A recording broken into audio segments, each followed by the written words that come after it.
Hello, my wonderful, beautiful friends. Guys, welcome back to r/ProRevenge, where people get exactly what they deserve. And in this episode, OP teaches a speeding idiot a lesson that he won't forget. And hey, if you have people who speed through your neighborhoods, you've gotta listen to this wild revenge story. Guys, I hope you enjoyed the other stories as well, and don't forget to hit that subscribe button if you enjoy these stories. So I wasn't really sure where to put this, but I felt like I wanted to put it in writing, now that the whole thing's over. I had a small bakery and rented a space in a boutique shopping center that offered businesses all run by women. The landlord was super religious, and so were most of the other business owners. Now I live in the South. It's expected.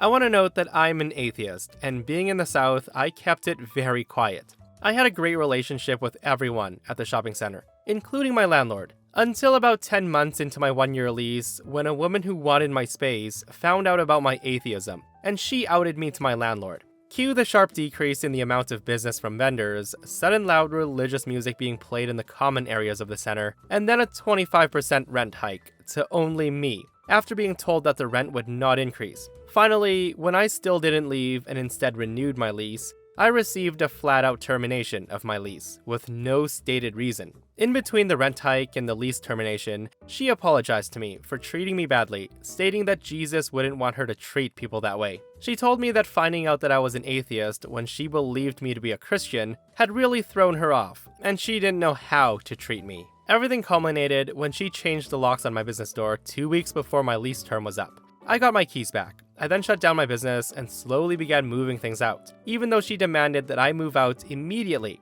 I had put several $1,000s into redecorating the space and getting the proper electrical lines run so I could operate. Over the year, I had blown all my savings on that business. At the end of my time, I cleaned the space, moved out all my stuff, and left it in better condition than when I moved in.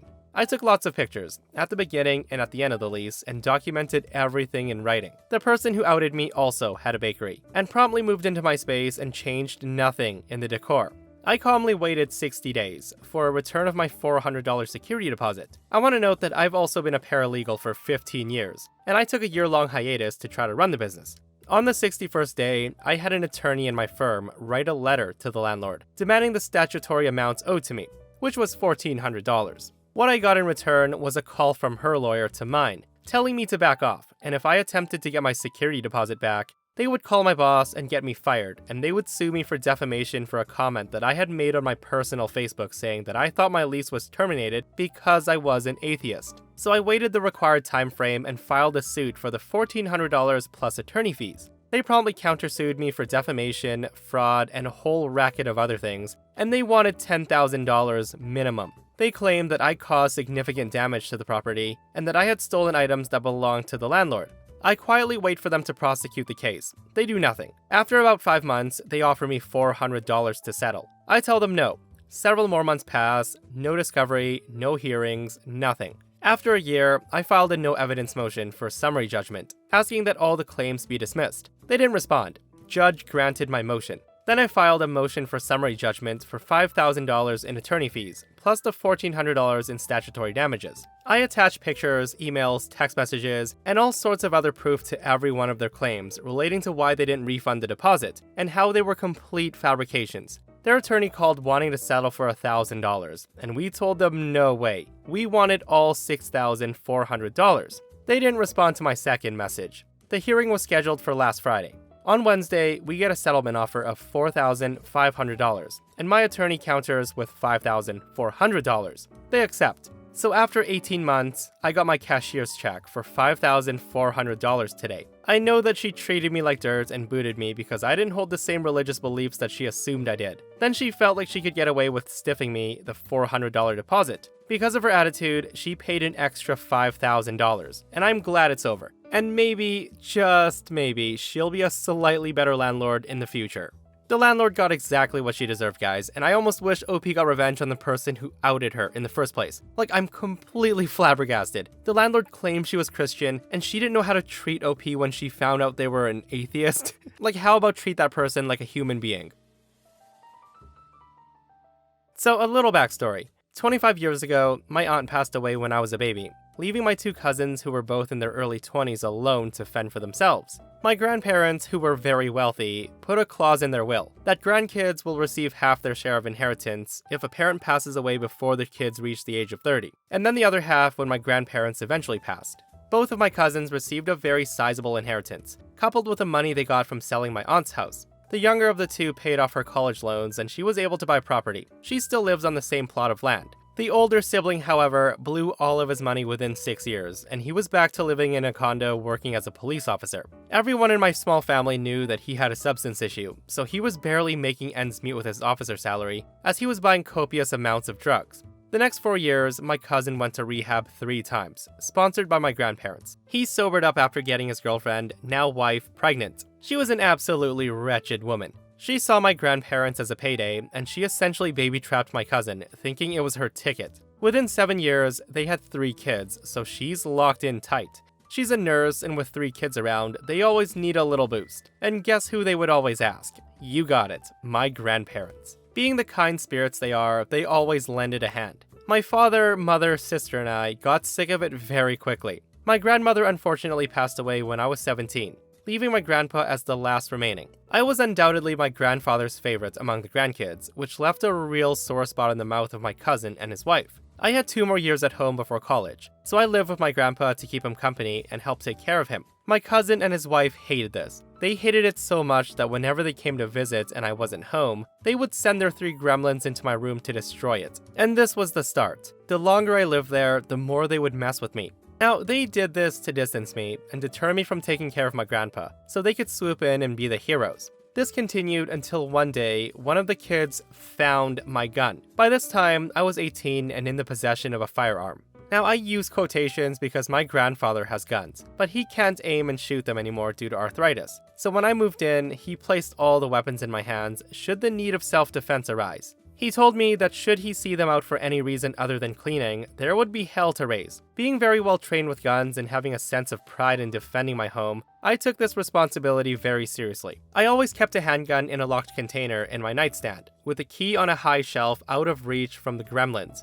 On one fateful day, I'm out getting my grandfather food. When I come home and my older cousin, his wife, and my grandfather are staring at a gun on the table. It was my gun that I kept in the lockbox. It was loaded and had a bullet chambered. Now, I always keep a magazine in the lockbox, but I never loaded it into the gun. The lockbox was nowhere to be seen. My cousin claimed that one of the kids found the gun and was playing with it. I was 100% certain that he either found the key or broke the lockbox open to get to it and load it, as a 6-year-old would not be able to reach the key that I could barely grab. On top of that, there was no way that a 6-year-old could figure out what the key was to, load my gun, and chamber it. I tried my best to explain what my cousin said was all lies, and that I never kept my firearms loaded in the house. But my cousin, who's a cop, scolded me on gun safety, and he threatened to have me arrested. He told me the only reason I wasn't arrested was because we're family. I was then asked to collect my belongings and go back to my parents. My cousin had won, or so he thought. The next day, I apologized to my grandpa, and I explained to him that there was no way that one of the kids could have gotten the key. He agreed with me, and he apologized, but he thought it was best that I move out until things cooled down. But once they do, I would be welcome back home. Our relationship was a little fractured due to the disinformation provided by my cousin. A month later, my grandfather died of a heart attack at 86 years old, and I was devastated. I was just beginning to get back into rhythm with him and rebuilt the trust that was somewhat shattered. To this day, I'm still unsure of what kind of man he saw me as due to my cousin. Immediately, my cousin and his wife began sucking up to my dad, as they had sealed a payday with grandpa, and it was time to move on to the uncle. This persisted for a month or two, and I wouldn't stand for it. Then came time for the will. My grandfather's lawyer read out the will to me, my father, my mother, and my sister in our home, and our 2 cousins would be briefed individually on their share of the estate, per my grandparents' request. Then the miracle line in the will comes to fruition. It says, if anyone attempts to claim any part of the estate that's not assigned to them, they forfeit any assets that they're supposed to receive, and that will be divided equally among the remaining family members. So this was basically their way of saying, if you try to claim more than you're given, you will get nothing. My father's supposed to receive every piece of physical property from my grandparents, as he's the only remaining child. So the revenge. I then hatched my plan. I then called my cousin and told him all grandma's jewelry was to be donated to a charity auction. Grandma's collection of gems and medals was extensive, to say the least, so a charity event wouldn't care if a few pieces didn't make it, right? It was a lure of gargantuan proportions that my greedy bastard of a cousin could not resist.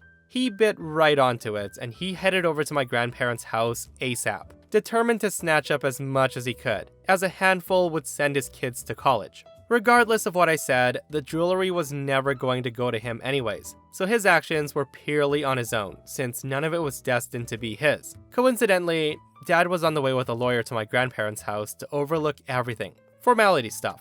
According to Dad's testimony, my cousin had 3 shoeboxes worth of Grandma and Grandpa's jewelry, piled on the kitchen counter, ready for loading into his car. My dad and the lawyer stood in the kitchen wondering why it was all there, when my cousin walks in from my grandparents' bedroom with a 4th and final shoebox. The jig was up, and he put 2 and 2 together that I set him up, which was true. But there was no penalty against me for exploiting my cousin's greed, so he would screw himself over. It's worth noting that between the 18 years from my aunt's death and my grandpa's death, their wealth had increased several times over, so my cousin felt cheated, and expected to receive just as much as my sister and I, despite receiving half of his already, and blowing it. Throughout this whole ordeal, his younger sister had not had a problem at all, and she's still weeping over Grandpa's death like the rest of us. However, just like that, my cousin lost enough money in the course of 30 minutes that made him contemplate his sanity over greed. My cousin's wife apparently filed for divorce a few weeks later.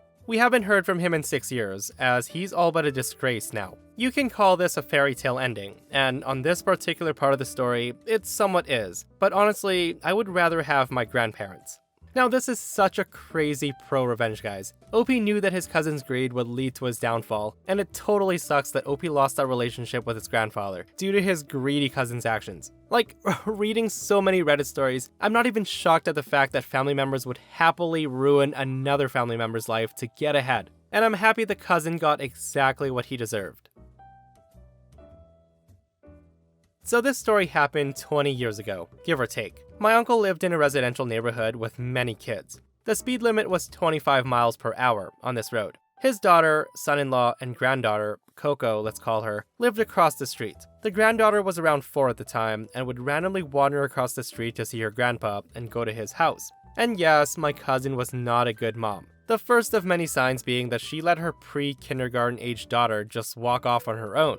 Luckily, Coco was a good child, and she only went straight to my uncle's house, or this could be an awful missing child story. Sadly, as with many neighborhoods, some people think it's okay to speed in residential areas, even when there's children playing. There was this one crazy speeder in a new decked-out Camaro that would come flying through the neighborhood every day, around 50 to 60 miles per hour. That drove my uncle crazy. He screamed at him to slow down, but that didn't deter him. Children at play signs didn't deter him. Calling the cops did nothing.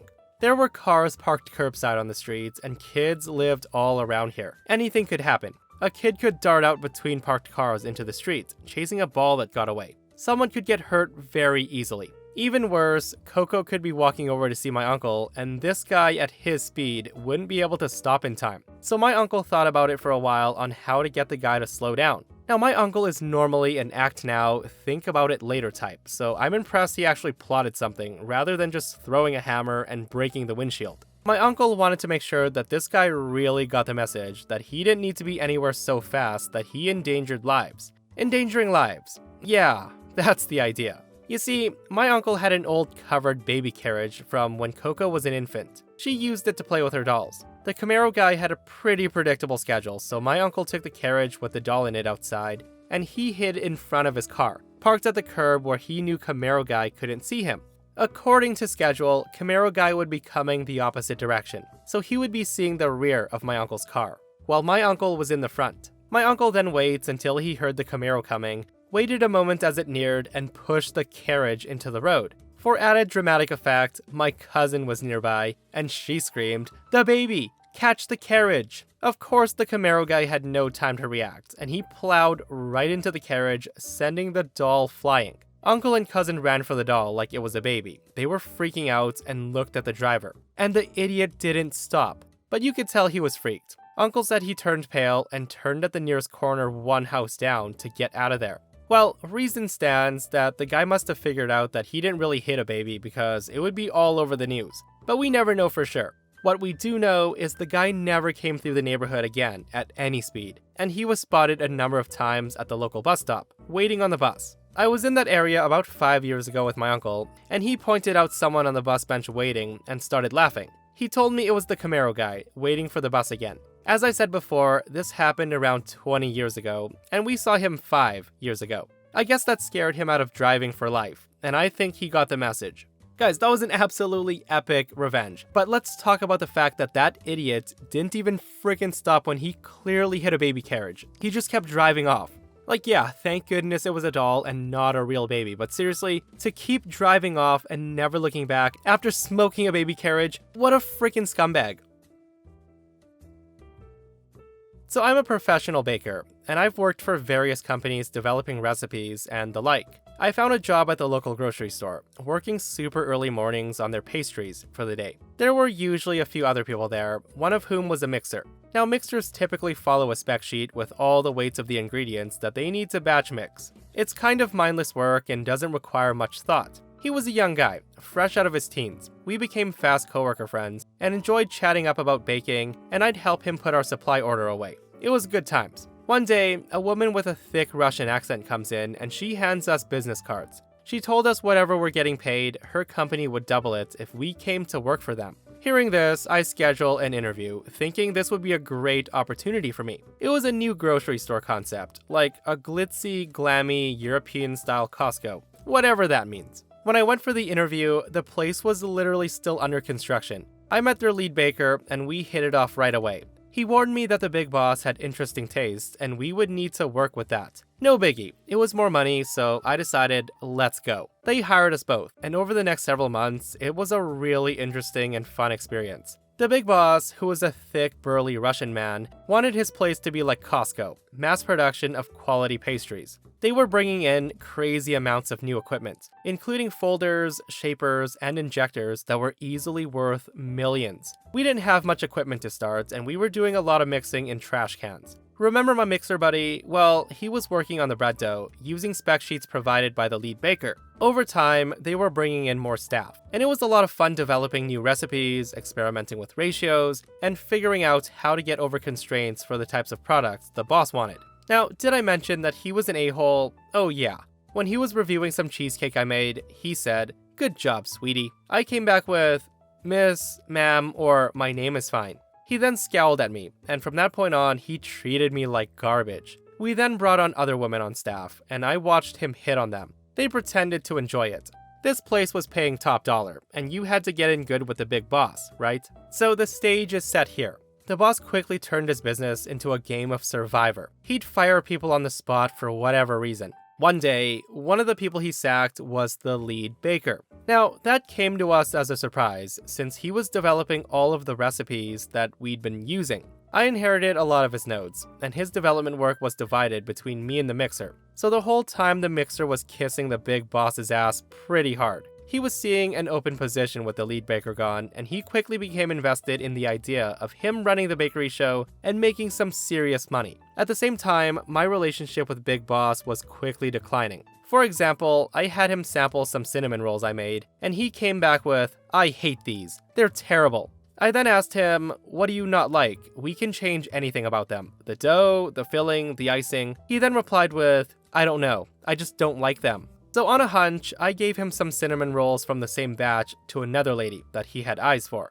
I then asked her if she'd present them to him as her own. She offered him the same product I'd given him minutes before, and he loved it. Anyway, I noticed that my notes were out of place one day, and a coworker informed me that my mixer buddy was stealing my work and presenting it as his own. He was also approaching me asking a lot of baking questions, which was fine. But I knew that his knowledge of industrial ratio baking was mediocre at best. He was a mixer. Following a recipe is all he knew how to do. Knowing this, I made a decoy of my notes, but this time I put really awful recipes in, with huge amounts of salt or yeast. Now, anyone who knew how to build a recipe could probably look at it and go, "Whoa, that's a lot."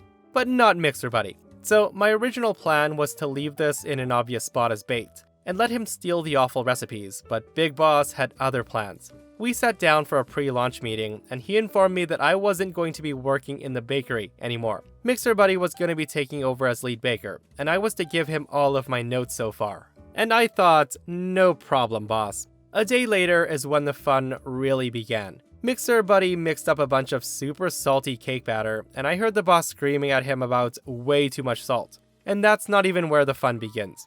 As we were setting up industrial baking equipment, we had to test the larger quantity mixing machines. And we did a test run for some bread dough, with my decoy recipe that had triple the yeast and sugar. Now, as it didn't come out right, Mixer had to throw it away, and his choice was the dumpster out back, in the dead heat of summer. Hundreds of pounds of dough. Now, the funny thing about massive amounts of bread dough is that it doesn't magically stop rising if you throw it away, especially in a hot dumpster. A few hours later, I spied out back to see Mixer Buddy shoveling this massive blob of dough into trash bags, and they had all exploded from the dumpster like an uncovered blender, spewing out yeast-laden smoothie.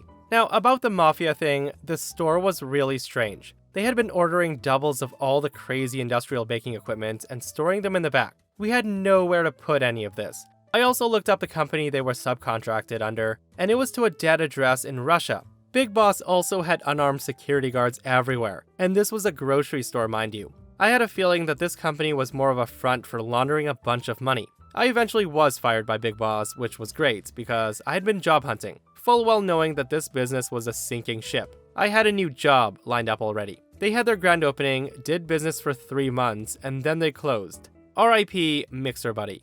Okay, so OP does post a picture of the dumpster, and wow, look at all that dough.